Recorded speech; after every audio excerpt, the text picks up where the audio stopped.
Bonjour à tous les fans de Demon Slayer, d'anime et de manga en général, j'espère que ça va pour vous. Dans cette vidéo, vous apprendrez quand sort la suite de l'anime de Demon Slayer et le moment probable de sa date de sortie.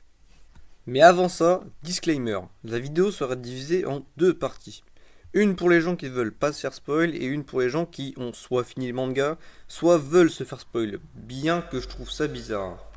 Pour commencer, nous allons aller droit au but en parlant de ce qui vous intéresse très probablement pour avoir cliqué sur cette vidéo, c'est-à-dire les informations sur la suite de Demon Slayer en anime. Premièrement, l'arc final de Demon Slayer ne sera pas présenté en tant que saison 5, mais en tant que trilogie, composée donc de 3 films, qui sépareront l'arc en 3 parties.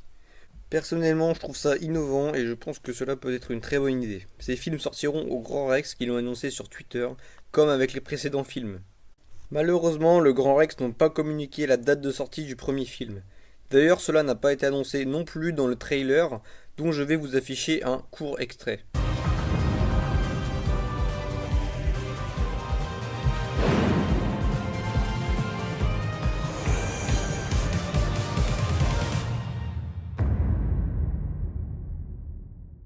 Heureusement, les dates de sortie des différentes saisons de Demon Slayer nous assurent presque que ce premier film sortira sûrement début 2025. Personnellement, je m'attends plus à une sortie en mars-avril qu'en janvier-février. Pour ceux qui ne connaissent toujours pas la suite de Demon Slayer, le mystère est épais. Par exemple, ils ne savent toujours pas pourquoi Zenitsu est devenu aussi sérieux et calme après avoir lu le message que son moineau lui a retransmis. Ou encore, quelle est la vraie puissance de Muzan? Est-ce que des piliers vont mourir? Et est-ce que l'histoire va bien se terminer? Tout ça, moi et les lecteurs du manga le savons depuis bien longtemps. Mais malgré cela, j'ai quand même ressenti la tension due à ces mystères en regardant la saison 4 de l'entraînement des piliers. Je m'attends à un niveau d'animation jamais égalé auparavant, car Ufotable, ou Ufotable, je sais pas comment ça se prononce, est vraiment le meilleur studio d'animation en termes de qualité d'image.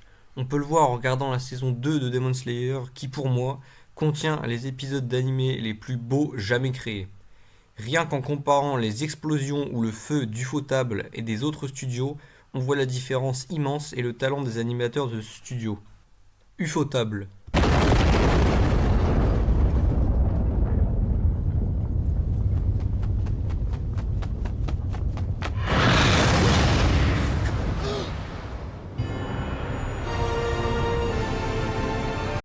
Leiden Film.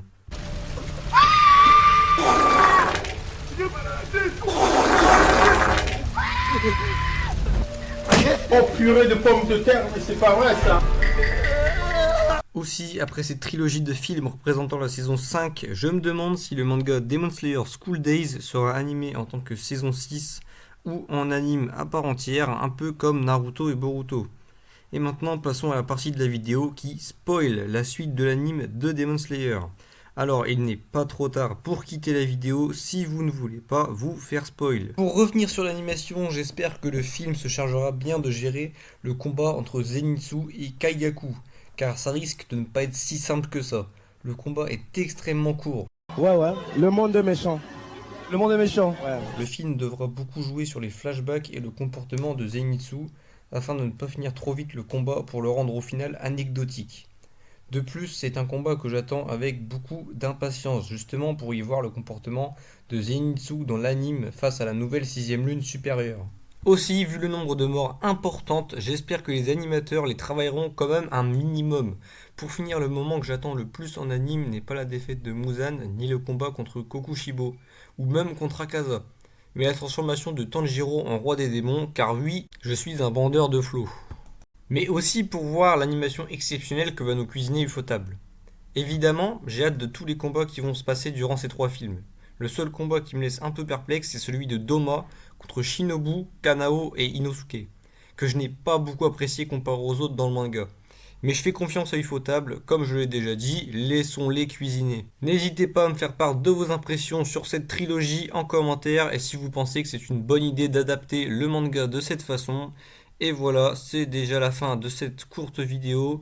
J'espère qu'elle vous aura plu. N'hésitez pas à liker et à vous abonner pour me soutenir dans mon travail afin que je sorte plus de vidéos de meilleure qualité et plus longues. Bye les gens!